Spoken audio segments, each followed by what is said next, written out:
Got no enemy greater, any enemy greater than me.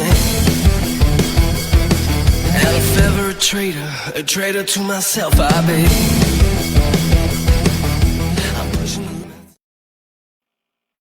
Well, hello. I'm not going to say good evening.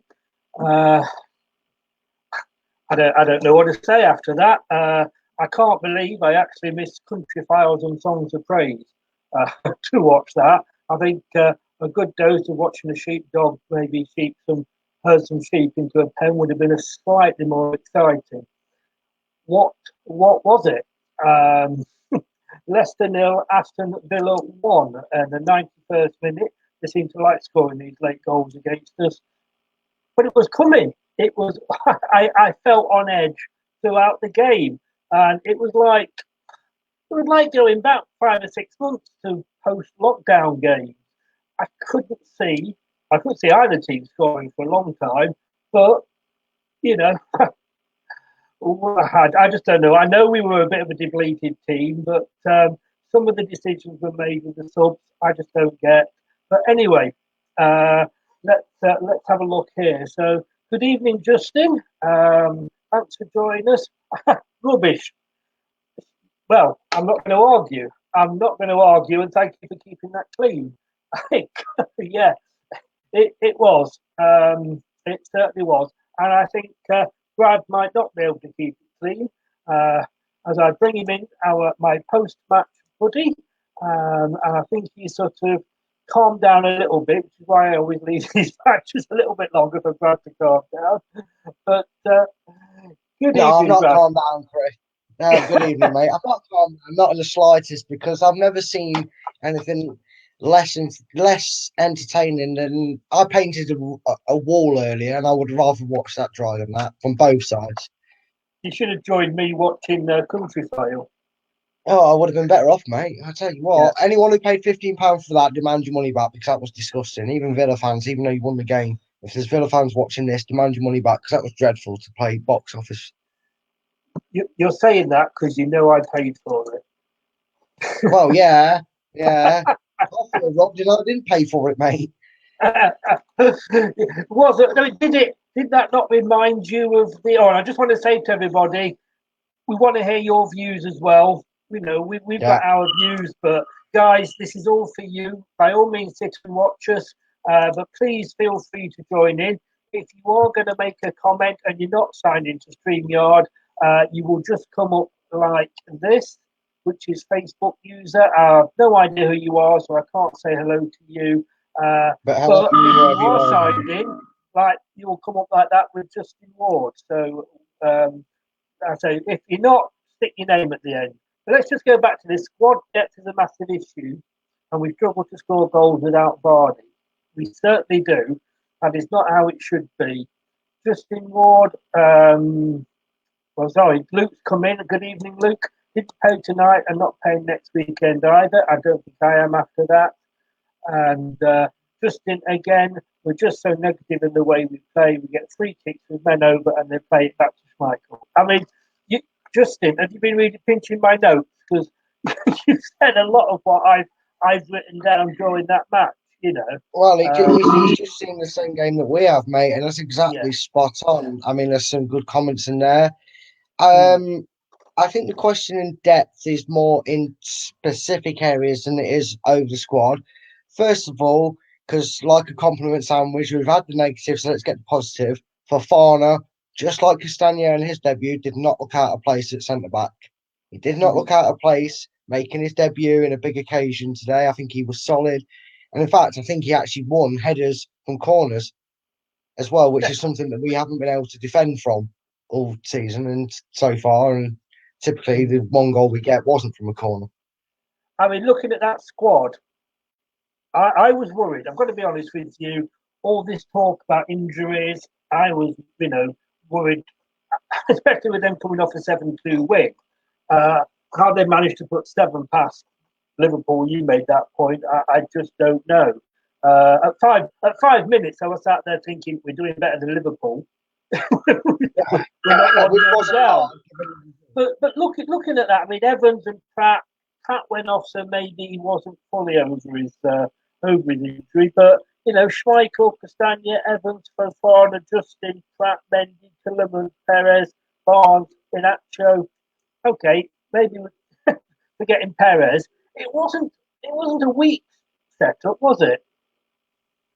I'm glad you said forgetting Perez there, because I told you there was one weak point. He didn't move yet again, but well, I'm known as the Perez a hater at this rate. The amount of videos we've done, and I've not had a good word to say about him, but he's not given me one to say.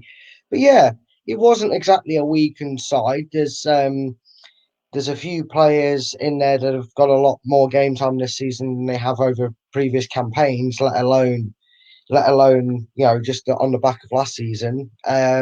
So it wasn't anybody that we had any worries about. It wasn't like we was given we wasn't like we were sat here going, oh, where's Morgan? Or, oh, well, Benkovic is injured. What we're going to do? We had a signing that we'd fought tooth and nail to get, so we was always going to be confident of him playing. Pratt has played a lot this season already, so it wasn't too bad there. The problem is, I remember the first 20 minutes, I think I said to you, we passed it around nicely when we actually got our heads screwed on, but then we kind of got to the final third and went, oh, it's you up front. Yes. It's not Vardy. Yeah, we kind of like our front men forget Perez. He's not a front man. He's not even a man in this case. But the people attacking, like Tielemans, kind of got the ball and went, and Kalichi and Nacho stood 5 yards in front of me. Oh, right, that's because we're not playing the striker that gets in behind. We've got someone who comes short for it. We didn't play to our strikers, and they both came on. But that was when we played forward, and I've written it down so many times, but we would have a corner, and from the corner, it would end up back with Schmeichel. Yeah, that baffles me. That baffles me as well. I'm all for this sort of, if they haven't got the ball, they can't score. But we're not going to score if we get a corner and end up back with Schmeichel. Yeah, that corner absolutely baffled me. It baffled my brain. I don't know what they've been working on a training ground, but it got lost in translation, whatever it was they were supposed to have tried. And that was the only time Villa in that first half. That was the first time Villa broke us down and got in behind it and had a half chance. But in all layman's terms, we were fairly in control. It was a very, very boring, dull game by both sides for 90 minutes and 39 seconds before the goal. And I didn't really see too much from either side. I mean, like we said when we were speaking between the game, that Villa beat Liverpool 7-2. Well, Liverpool must have been drunk off their faces when they played Villa because they showed nothing like that. I love the way that you're describing it as boring. It was described on Sky as a slow burner. Slow burner, that's something. But I've got to be honest with you there. And I know he did play for us for a little bit, but the summariser on Sky today was Lee Hendry, who obviously, I know he played with us for a short time. He's a Villa man through and through. Yeah. And he's got obviously a lot of personal. But my God, he was so fair. He was sort of seeing good in Leicester, obviously as an ex-player, that I couldn't. But, he did make a lot of points that you were making there, Yeah, well, I mean, that's the thing as well. It's so easy to kind of go on the fact that, look, it wasn't a brilliant game, but when we got things right, I mean, sometimes we passed that ball forward and it was bang, bang, bang. It was through the middle, out to the right, back to the middle, into the left. We was in their box. And we were just missing that creative spark. I mean, one thing that was definitely obvious to see today that needs to be worked in is Harvey Barnes. Because Harvey Barnes does the same thing. He goes down that left-hand side until he can't go down that side anymore. And if he can't go down that side anymore, he just runs in a diagonal line towards the edge of the D. He doesn't do anything else. If he gets blocked from the cross, he turns back on himself and then goes across the box. Well, what good's that? What good is that to us? If you're not getting the ball in... Sorry, go on. No. I was just going to say, before I lose it on my screen here, I'm just going to bring in a comment from Jamie here. It's got help me out here. Perez always seems to be a centre of criticism. I see why, but I can't understand why he isn't working because he proves he can score time and time again at Newcastle. I don't think it's ability to perform. I just don't think he suits Leicester. Thanks for that, Jamie. Yeah. No, it's a fair point. He doesn't suit Leicester. It is a fair point. He doesn't suit Leicester. But then, in fairness, as Luke has said here, good evening again, Luke, didn't see Nacho much tonight. I think every time he got the ball or he went for the ball, he just pushed the Villa defender over.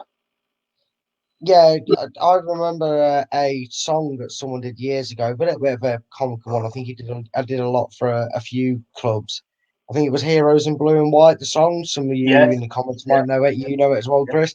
And do you remember that line where it said DJ Campbell's through? No, he's not. He's offside. Well, I think we've still got him playing for us because he's either offside or knocking people off balance. You're very right with that. But going back to that statement, yeah, he is right. He does not suit Leicester's play. The issue I have is I could take that on board in his first season that he's not playing in his position, he's not playing where he was at Newcastle, where he probably prefers to play, but he knew that coming into it. He knew competition for his actual spot. Jeffrey Schlupp, bit of comparison there. But he knew full rightly before he signed that there was not a good chance of him playing where he wants to because we've got a lot of competition. You know, we had Tillemans, who we got in, Madison and Pratt already in. I think at this point, I could be wrong, someone correct me if I'm wrong, but he had high competition. He wasn't going to feature there. So if he wanted to feature, he had to adapt. So he was stuck on the right wing because he can have a few step overs and a few tricks and turns, but it's not worked. From day dot, it has not worked as him being a right winger. And look, if we get rid of him, let him go to a club which has that position for him to play open and available to him, and it's going to play for him to play there. Because if not, he's just wasting away here, and he's not going to end up attracting a team that wants to play his football and let him play where he wants. And he's holding us back, and he's holding himself back. It's obvious. I'll make 2 points back to you there and see what you think, Brad. I can remember, I may have said this before when we discussed Perez. I think we seem to discuss him every time he plays because I can't defend him like I used to, but is he playing out of position? But Gary Lineker, we all know Gary Lineker's strengths. We all know, he was a 6-yard player. He very rarely scored outside the 6-yard box. Johan Cruyff, obviously, not a bad footballer himself, took over managing Barcelona and stuck the Lineker out on the right wing. And the result were what you would expect. Now, if Vardy's out, in that show, I don't know. He's not. He did well last season when he came on, and we thought we'd got a good player back. Is it not worth trying Perez up front? No, because Vardy will be back for the next game. He will. If he doesn't, he's going to persist with being the Nacho because he's been doing it for so long. If Perez, sorry, just to come in there, Brad. Sorry, but Roger said, I don't know if it was before the game or end of yesterday, that Vardy is out for a few games. Yeah, but I mean, this is also Jamie Vardy. We're talking. Is he going to say to him, look, your choices are take an injection, because we know he had them when he had his wrist and whatever it is, and play the Europa League game on Thursday and miss the game on Sunday, or sit out the Europa League game and play on Sunday. I think I know which one he'd take. Now, granted, he might be out for both them games. I think Rodgers would rather not possibly put him in contention, and then his injury turns out to be worse, and then he has to backtrack on what he said, and that's maybe why he said he'll be out for a couple of games. But since he's joined, and I was really disappointed tonight with Iniacho, I really was, because unlike Perez, he's still, by the skin of his fingernails, holding on, in my opinion, as someone that can just turn on and get good at what he does, and that's replacing Jamie Vardy when the time comes. I still want him to be the player that pulls through and ends up being the striker we go to. I just don't see when you put all that time and effort into somebody, why you. I mean, does it not show that he's never going to use him as a striker if he brought Islam Samani on? He actually brought him back into a squad that he wasn't a part of. Granted, that was because we loaned out Dewsbury Hall, but he loaned him. He wasn't in the squad. We loan out a youngster. We bring him into the 25-man squad, and he still gets on the pitch up front before Perez does. And no, there's no chance he's using him as a striker, not unless he's going to go two up front. Okay. If he goes two up front, I probably would agree with you that Rodgers isn't going to use him as a striker. But let's say Vardy is out and he's going to miss the next 2 games. Would you not give him a chance because Inacho's not doing it at the moment? Slimani, and I was the one that was saying, yeah, let's got him. And I'll come on to Slimani in a minute, but he didn't impress in the sort of time he was on. Is it not worth saying to Perez, get up front? And somebody, Justin said here, play 4-4-2 with Perez and Nacho up front. I'll tell you what, I agree with Justin on the formation because I'll answer your question with, I think, with both statements, and I still wouldn't get Perez up front with it, unfortunately. 2 strikers we had on tonight, and 3 if you went with Perez. If you kind of put them in the option, the thing is that both them, Iniacho isn't the strongest and the most feeble in the air. Somani is a tall striker, and Perez falls over a lot. So we've got 2 strikers that aren't the strongest, and will play a different role. And then you've got Slimani, who's 6 foot odd, and he's in his 30s. You're not going to play. You can't play one of them strikers. You need to have them have a supporting role. You need someone who will come short, like we saw Iniacho do for the first half, and while he was on the pitch, and try and make a menace of himself and lay the ball off. And you need someone who Samani is going to have to play alongside them, so he can nod in balls when the ball gets crossed in. Because we wasted a lot of crosses this season. Good crosses as well that went to no one because we had no one tall enough to get on the end of them. And honestly, the only way you're going to see Perez up front is if he goes 2 up front. Okay. And even then, that would be Perez and Slimani, in my opinion, not Nacho and Perez. Okay. So looking at, I thought, bringing Slimani on, and Nacho wasn't really doing anything, so there was nothing to lose there. There was the game as it proved, but you bring in Slimani on now. To my mind, and I've just had a chat with Alan, who does the match stats for me after every game, and to me, and he disagreed, but to me, Slimani's strength is in the air. I don't necessarily remember him as being a touchy, taking on 2 or 3 players. It's get the crosses in, and but he came on today, and it was like having a gun with no, with just blanks in, because there's no crosses coming in.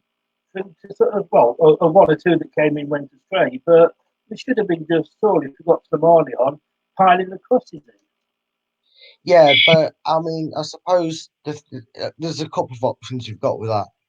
Slimani's head at the moment was probably all over the place up until 2 days ago because couldn't get away from the club. He was desperate to get out and play football. He's stuck here. He had no future at this season, said he hasn't got a future. He needs to go out and play football at his age. He's not going to get it here. And now he's kind of like, in the nicest way possible, it's kind of gone, it's Slimani, you're still registered technically for us because we couldn't get rid of you. Well, we kind of need you now, mate. Can you come on and do a job and really, really impress? The guy's not been anywhere near English football since he was loaned out to Newcastle.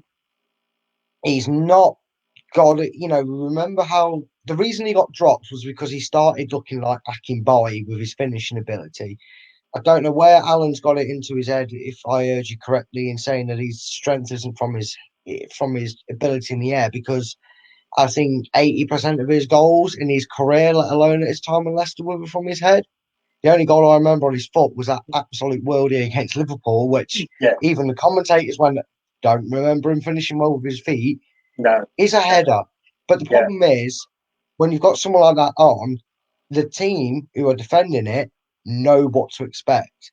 So I think Leicester maybe inexperience. I don't know. I don't like to give an excuse to someone like Barnes who's been in the team for a while. But maybe it was a case of they didn't know whether to mix it up and try and catch them out, and in making them think they were going to put it in the box, and then someone making a run behind them, gets in the box and Leicester score, and they're thinking, oh, I didn't pick him up because I was marking Slimani. Maybe that was the decoy.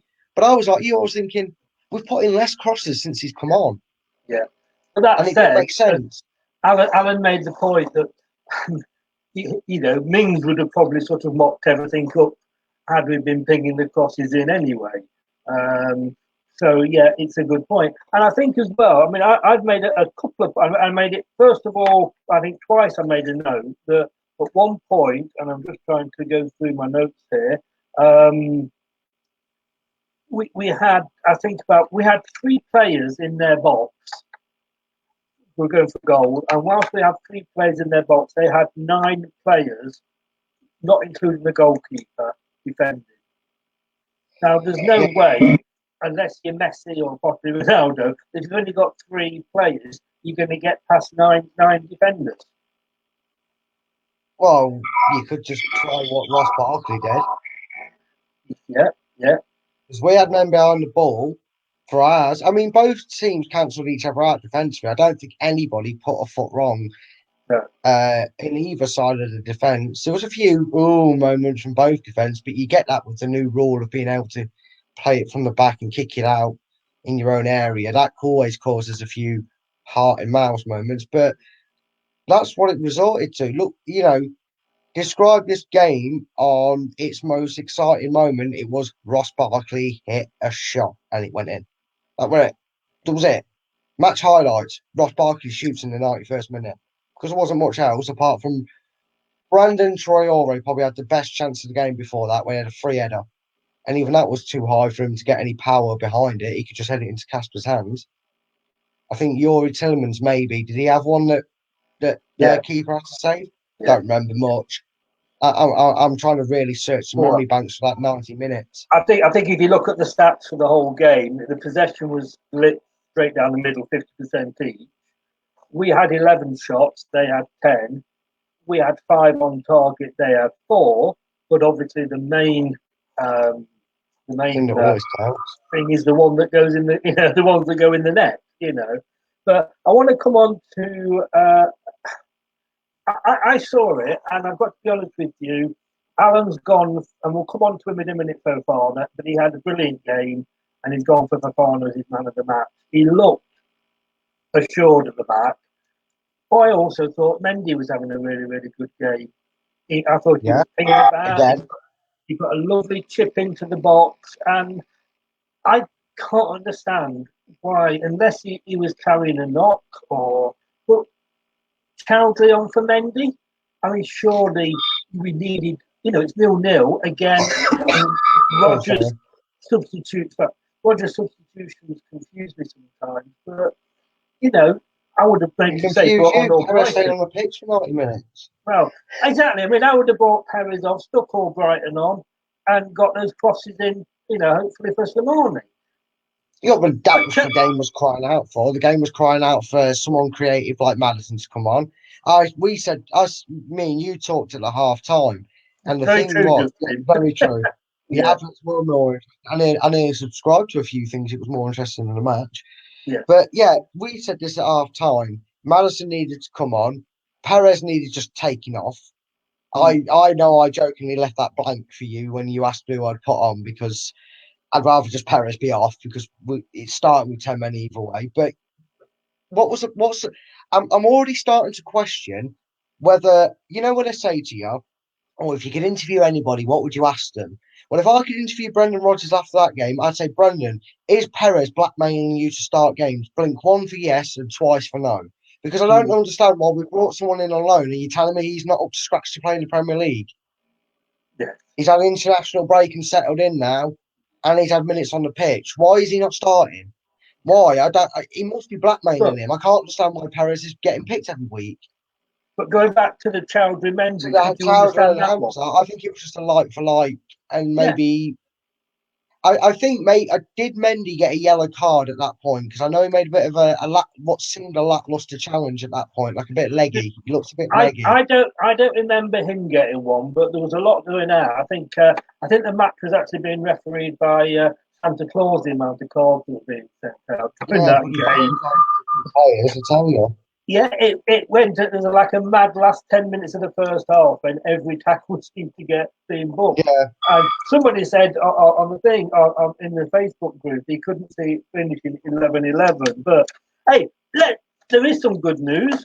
You may struggle to find it, but Fofana, great first game. Oh, fantastic! I mean, I know I made the point at the start of the video. You know, we've had we had all the questions and all the worries over Facebook, and I felt like Mother Enter in some of the Facebook groups of Leicester's when everybody was going, "Who are we going to play? Who are we going to play? Who are we going to do? Who's going to do it?" Then I got in on the jokes, saying we might as well stick Slimani at centre back at one point because we wasn't sure on Evans either, which thankfully tonight he was playing. But for Fofana, yet again, a new player we brought in, and all the question marks over him, and he looked like he'd been at the years. Just like a Marty did when he's fielding at centre back, like indeed he did when he played at centre back. And that's a good thing to know that we've got some great players we brought in clearly with Castagna and how he played. And Fofana did not put a foot wrong. And I agree with Alan, man of the match. If I had to pick a standout player from our performance, in fact, until Barkley scored the goal, because I'm pretty sure because he scored the goal of the game, the only goal of the game, he would have been awarded man of the match by Sky Box Office, Robin Sky is what I'm going to call him. For those that paid it. But honestly, if he hadn't scored that goal, I think Fofana would have been warranted man of the match from them anyway. So I'd give it him. Hands down, he was brilliant. I mean, it was only 2 weeks ago now. 7-2 to Villa. Watkins hat-trick. New player coming up from the Championship. He was being lauded as this fantastic guy. And I know, a week or 2 weeks is a long time in football, and fans, we're all fickle. I don't care what anybody says, we are all fickle. And, you can love a player 1 week, hate him the next. And yet, Watkins at half time, and this is, I think, credit to Fofana and Evans as well, Watkins had the least number of touches on the pitch.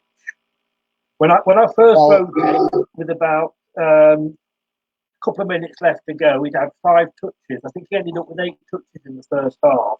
And the next lowest one was 15 or 16. And that, I think, sums up Fofana's debut. And it's great that Evans was there because he's that old head to help him through.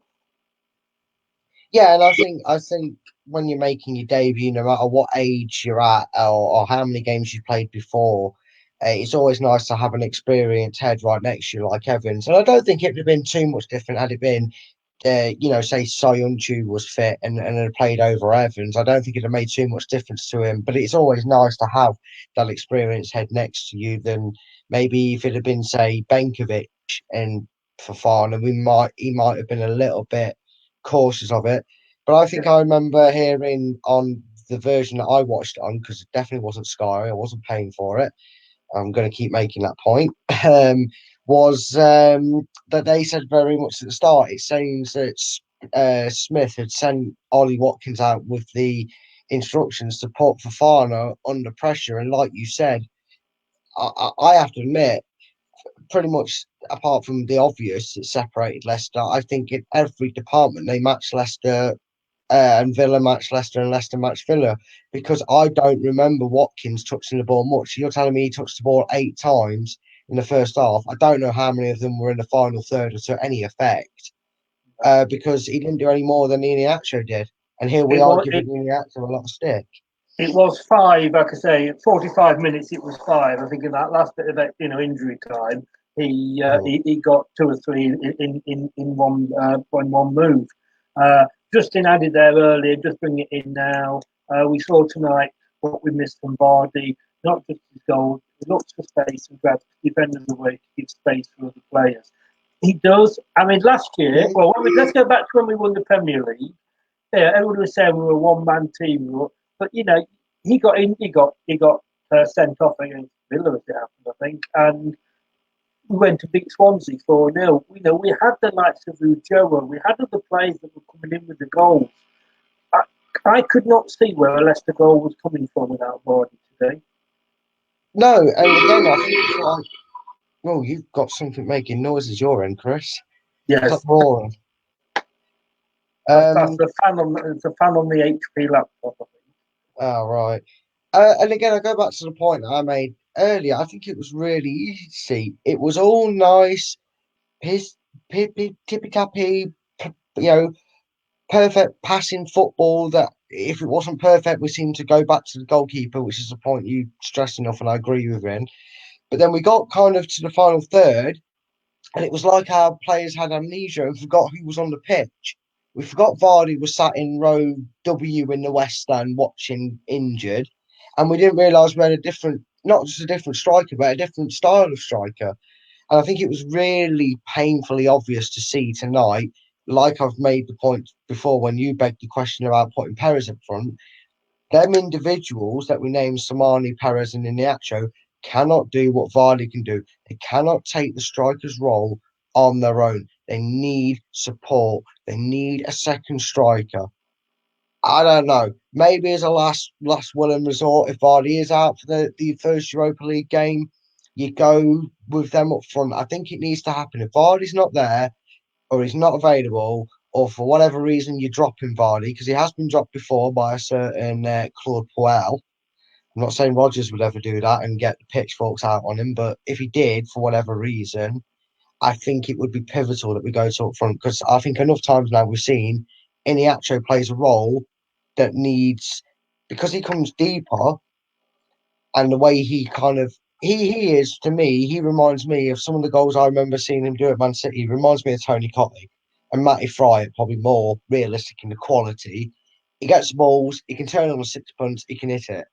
But after that, he really can't do much more. And if you're asking him to come short, you need someone like Vardy that he can turn on a six punch. Yeah, he can drag that defender out, which he did a few times. He dragged the defender with him, and then he knows Vardy's on his right shoulder or whichever way he's gone, and he can just turn and flick it into Vardy's path because he's opened up the gap for him and play it through.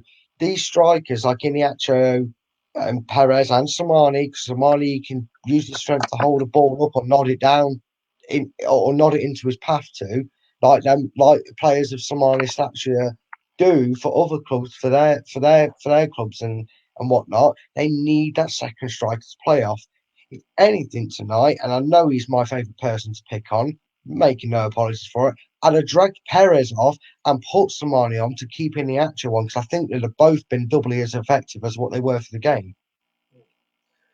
Well, it's all gone a bit flat. We had a great start, and I mean we're still sat in fourth, but there's a lot of teams haven't played the same number of games as us, and it's yeah, a good start. And like I say, it all seems to be going off the boil a little bit. I mean, we've got Arsenal up next weekend. We've got a little match of a European game midweek. I'm not as confident as I was 2 weeks ago. I mean, it's easy to not be confident after the last two performances. I think, in a weird sort of way, we probably lost the two games. We lost the wrong two games. I think if you could have replaced on the way their seasons have gone, I know they had a good result today, but the way their start of the season's gone, if you'd have said to me, maybe swap the West Ham result with the Man City result in regards to losing and winning, I think you'd have been looking at it a bit differently, because you were expecting to lose to Man City. But I'm still fairly confident, because I think the main thing that has to be taken away, and the reason today's so annoying, is both. Let's just remember, we weren't just boring and lackluster up front; they were as well. They didn't like their main man, who was the god amongst men against Liverpool, did naff all in today's game. And if it wasn't for Barkley deciding to get that bored with the game himself, they hit a shot and it went in, we'd have come away with a 0-0 draw and would have been talking about a game that both teams got exactly what they deserved for playing boring, non-creative football in the final third.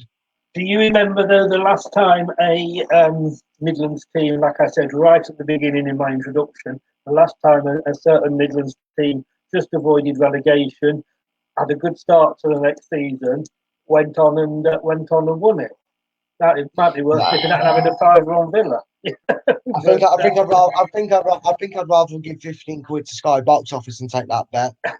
You can all do that in May if they end up going on and win it. Look, if they're going to do it, fair play. But I tell you what now, on that performance, no, because that's not the team that beat Liverpool 17. Do you think as well that this is where now you've always got to say managers have got to earn the money? Of course they have, but this is it now. We've not got to get into the mindset that we got into post restart when we weren't playing very well, and these last 2 games have reminded me of that. And this is where Brendan's got to come in now, and he's got to sort something out. Yeah, because the weird thing is, I mean, still, I guess to a point today, tactically, you did see that we kind of were forced to only use one of our plans, because obviously the normal plan is go at them hard, go at them fast, create a space, drag the defence out, let Vardy get in behind, feed him. Doesn't matter if he gets 20 touches or 2 touches, he tends to score a goal. And then normally plan B, and the reason we call it plan B is because if plan A is not really doing it, we can switch it up. Or if plan A's done its job and 2-3-0 up, and you're not Tottenham Hotspur and throwing it away, then you can kind of put on a plan B and rest certain players. Whereas today, with all the injuries we had debut as well, and we had players that weren't used to getting a full 90 minutes out there or a good 60, 70 minutes, like some of them aren't playing today. I think it was just one of them where we had to stick to a plan and a style of play. And unfortunately, we just didn't have the bodies and the qualities and even on the pitch. And when they were on the pitch, like when Maddison came on, and that's no disrespect to Pratt because he is a quality player. But what I mean is someone who has a difference to what Pratt can give us, in his flair. He isn't fully fit, and we had to get him on the pitch to try and do something. Which, again, to say questions have to be asked of the manager.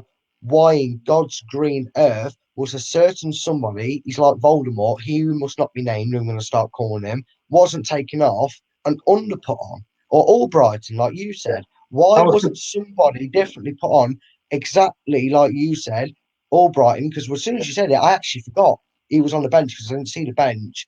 And I thought, hold on, the balls he puts in. How many times has Evans just missed it and Slimani would have gone have that? And I was surprised that Under didn't get on. But hey, it's actually 10:30. It's later than we think, and I've still got Country File to watch. I'm going to get the white paint out, repaint these walls, and watch them dry whilst I watch the highlights. Well, hey, you won't have time, and the highlights will be about 30 seconds, mate. I tell you. Yeah, just 2 minutes of Ross Barkley's goal. Yeah, thanks so much as always. We'll probably catch you midweek because we've got to get you if we're doing the post-match midweek show, and that'll be another late one on Thursday, and then obviously what time's the kickoff on the Thursday? 8 o'clock. It's 8 o'clock. Oh yeah, because we've got the home tie first, haven't we? We got the home first against the team I can't pronounce. But thanks very much, mate. So I'll see you then. Yeah, I'll see you then, if not before, mate. Yeah, thanks so much, Brad. All the best, mate. And you. See you later, guys. Cheers. And thanks to everybody for joining in. A quick goodbye there to Justin. Night, lads. Hopefully better result in the week. It's going into the unknown. I mean, there's I don't know. I mean, I don't know anything about this team. You can research all you want, but we are definitely, like I say, going into the unknown with that one. So fingers crossed. But hey, Europe's back. We're back in Europe. We may have missed out on the Eurovision Song Contest this year, but we have got back into the Europa. Well, got into the Europa League. But we're back into Europe, and it is going to be happening on Wednesday. So what we've got for you next week on Tuesday at 7:30, we've got the normal Tuesday night show with me and Craig. On Wednesday, the pre-match European show. Got a new blogger coming in with me, Mark. He used to do some of the transfer stuff with me in the group. He's joining me for a look ahead to the European game. We'll have the post-match with Brad, and then the opposition view on Friday all at 7:30. opposition view could be quite interesting because it's my soon, well, hopefully, possibly soon to be son-in-law who's an Arsenal fan that will be joining us. So, and then of course we've got the match on Sunday. So look, guys, what I'm going to say is please take care of yourselves. I'll see you on Tuesday at 7:30, if not Wednesday at 7:30 for the European show. Looking forward to getting back into Europe. And whatever you do, wherever you go, please stay safe. Goodbye now and take care.